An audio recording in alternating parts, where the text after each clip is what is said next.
ก็จะเป็นการใช้คอนโดของเฮาเนาะการใช้คอนโดของเฮานี่ใช้2 สั้นใช้คอนโด2 สั้นเด้อใช้คอนโดเนาะนี่เนาะ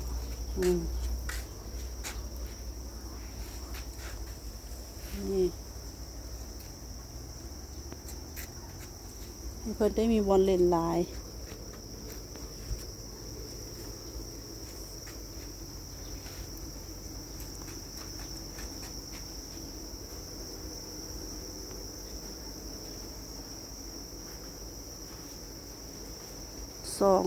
สองแถวประกบกัน